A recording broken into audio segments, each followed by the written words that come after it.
Thank you, everybody, for being here, creating safe neighborhoods. Because I'm Asian American, I'm going to speak through an Asian American lens. Just creating a safe neighborhood, when you make it safe for Asians, you'll make it safe for LGBT, for people who have disabilities, for Black Lives Matter. But the challenge here is people don't know much about anti-Asian hate.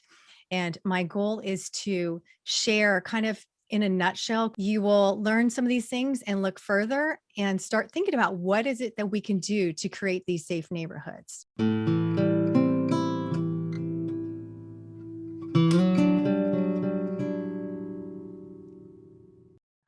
Has there been a time when you were driving somewhere and you took a wrong turn and you're like in the wrong part of town? Or maybe you're traveling and you thought you were going to Riverside, but you went to Riverbush instead. And you're like, oh, this is a definitely different group and I do not belong here. And the sun's going down and it's starting to change and I feel uncomfortable. And everybody is not like me. And I think that I'm feeling uncomfortable and I should go. So think about that. I certainly have been in that situation, like in Harlem or different places when the sun went down. Actually, police told me, you need to go before the sun goes down, like now. And so there's times when we probably have felt a little scared. So think about this. Was there a time where you felt uncomfortable in your own neighborhood to walk around? And I'm guessing the answer is no. And to understand that there are people in our neighborhoods who do not feel comfortable to walk around, that leaving our houses or our apartments where we live is concerning. And we have to think about that. And we play a part in this, and that's why we are here. And I am that person also who does not feel safe to go outside my house. This is the official Seahawks photographer. He's Chinese, lives by me. He was in his car, and then three guys were saying, "Ching Chong Chinaman," and doing this, and with their eyes like they were kindergartners. That may seem not like a big deal, like, oh, name calling. I don't think that's against the law. It's not a police issue. But what happens is for Asians, are kind of used to like being called names when they're a kid and all the way through adults. And it triggers a lot of different things. It says, you do not belong here. You are still not accepted. What would happen if my friend would have got out of the car and said, hey, what are you saying to me? What would have happened then? Mm-hmm. So there's a couple things going on because I think a lot of people are like, big deal. People call me stupid all the time. I just let it slide off. But when you're talking about race, this is a different type of situation. Mm-hmm. And so that was like Forest Park, and this is in Alderwood. And the guy who reported this just in this other group that I'm in, I think he's 30 or so. And his father was over at Alderwood with his headphones on and just kind of shopping around. And then a white high school kid was screaming at him and hit him over the head with a bottle. That kind of shook the father and the kid. And I mean, the 30-year-old, the kid. This is last November, where my aunt, we had like a dinner over at my place, and she left, and she's 77 years old, and she drove almost immediately. A car followed her. And this is at night in the dark, and then followed her to her house. And she realized, okay, now she's in Kenmore and this person is tailing her.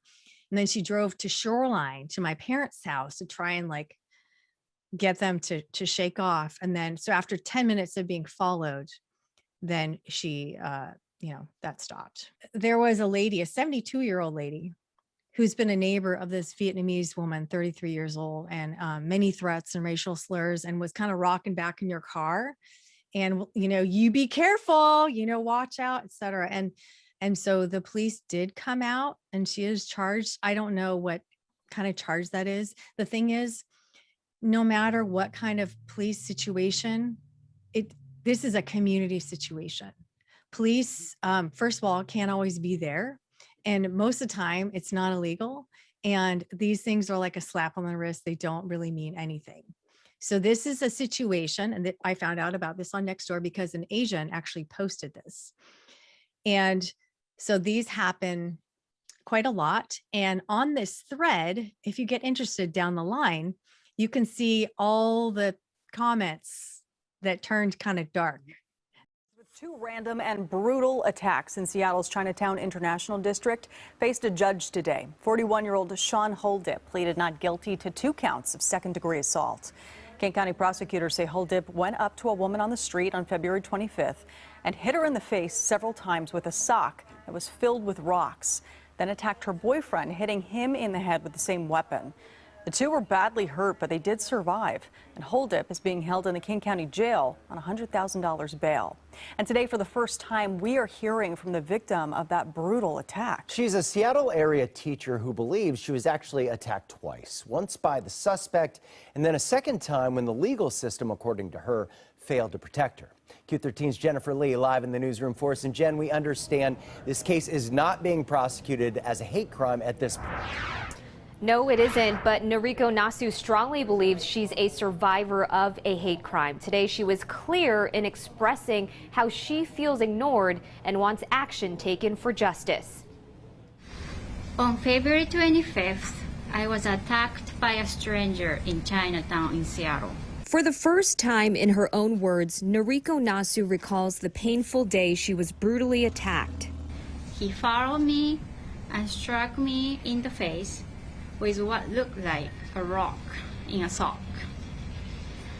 He knocked me unconscious, leaving me with fractures in the nose and cheek, broken teeth, and a concussion.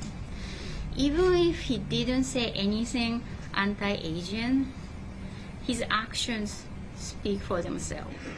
This is a Kenmore resident, and he and his wife and his baby, they're Asians, were walking in their neighborhood, and a truck came from the other side of the road and came at them within 4 inches of their baby, in their baby stroller.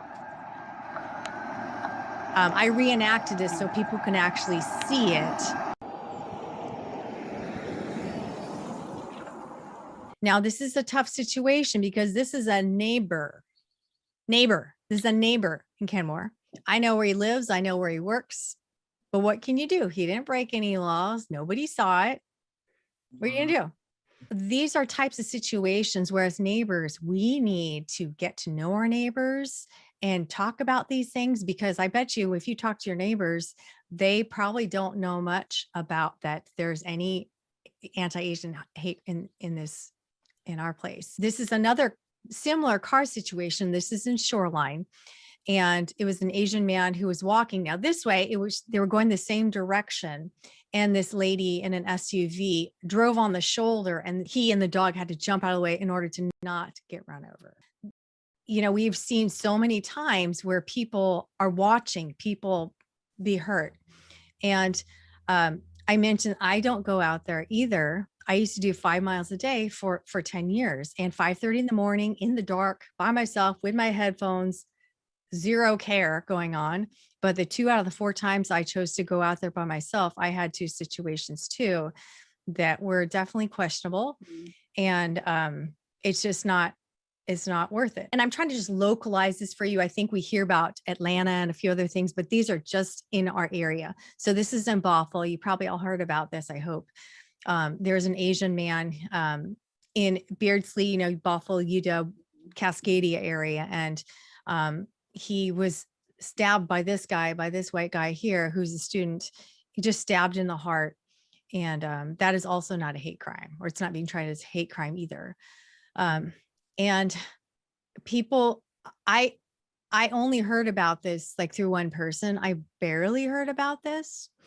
I'm curious to hear from who all heard about this. No.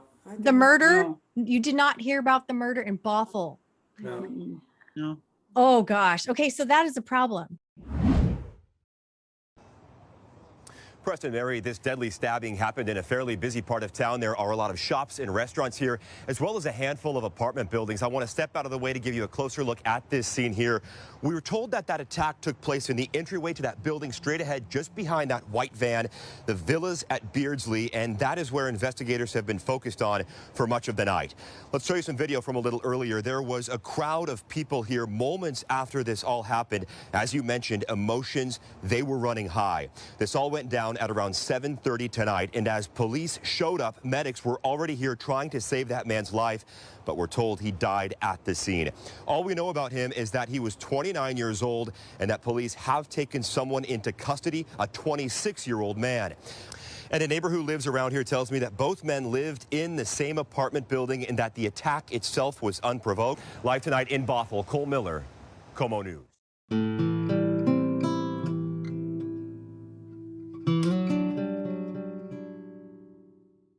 The first step is awareness. In this segment, I share with you a number of local hate crimes targeting Asians in our greater Seattle middle-class suburbs. But it's not only happening here, but it's happening in your neighborhood as well. Even if you don't know about it, even if the news doesn't report on it, and even if your Asian friends say nothing, it is happening. And if we want to create safe neighborhoods, we need to be aware and be proactive. In this next segment, I'm going to share with you the number of ways that hate is expressed, as well as a profound impact on our daily Asian lives.